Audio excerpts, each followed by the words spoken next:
നമുക്കിന്ന് ലിപി സമുദായം പഠിക്കാം.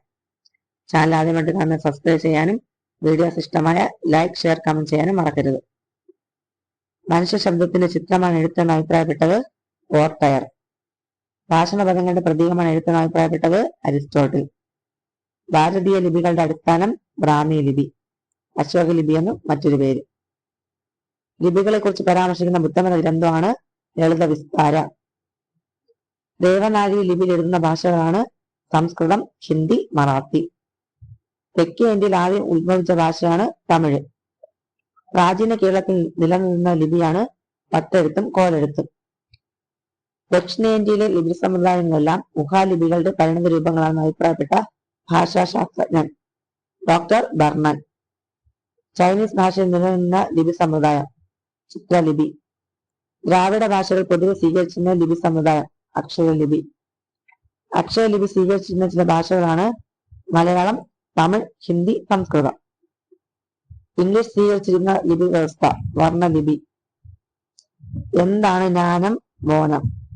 വട്ടെഴുത്ത് പറയുന്ന മറ്റൊരു പേരാണ് ജ്ഞാനം, മോനം. ഓം നമോ നാരായണായ എന്നതിന്റെ ചുരുക്കമായ നമോ എന്നതാണ് ജ്ഞാനം, മോനം എന്നത്. വട്ടെഴുത്തിനുള്ള മറ്റു പേരുകൾ: വെട്ടെഴുത്ത്, ചേരപാണ്ഡ്യ ലിപി.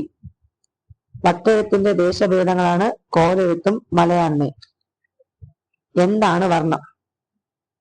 പദരചനയ്ക്കും ഉച്ചാരണത്തിനും സ്വീകരിക്കുന്ന ഏറ്റവും ചെറിയ ഘടകം. പിരിച്ചെഴുതാൻ പറ്റാത്ത ഒച്ച എന്നും പറയാം. എന്താണ് അക്ഷരം? സ്വരത്തെയോ സ്വരവ്യഞ്ജനത്തെയോ വർണ്ണങ്ങളുടെ കൂട്ടത്തെയോ അക്ഷരമെന്ന് പറയുന്നു. വർണ്ണലിപി എന്താണ്? വർണ്ണങ്ങൾക്ക് ഏർപ്പെടുത്തിയിരിക്കുന്ന ലിപിയാണ് വർണ്ണലിപി. അക്ഷരലിപി അക്ഷരങ്ങൾക്ക് ഏർപ്പെടുത്തിയിരിക്കുന്ന ലിപിയാണ് അക്ഷരലിപി. എന്താണ് അന്തർദേശീയ ലിപി മാല? ഇന്റർനാഷണൽ ഫോണറ്റിക് ആൽഫബറ്റ്, IPA എന്ന് പറയും. ഭാഷയിലെ ഉച്ചാരണത്തിന്റെ ഏറ്റവും ചെറിയ വ്യത്യാസം വരെ രേഖപ്പെടുത്താൻ സാധിക്കത്തക്ക വിധത്തിൽ ഭാഷാശാസ്ത്രജ്ഞർ ചിട്ടപ്പെടുത്തിയ ലിപിമാലയാണ് അന്തർദേശീയ ലിപിമാല. മലയാള ലിപിയെ കുറിച്ച് ഗ്രമാറ്റിക്ക മലബാറിക്ക ലുംബിയാന രചിച്ചത് വിയാനിയസ് പാതിരി. അപ്പൊ ഇന്നത്തേക്ക് അത്രയേ ഉള്ളൂ. മറ്റൊരു വീഡിയോ കാണുന്നത്.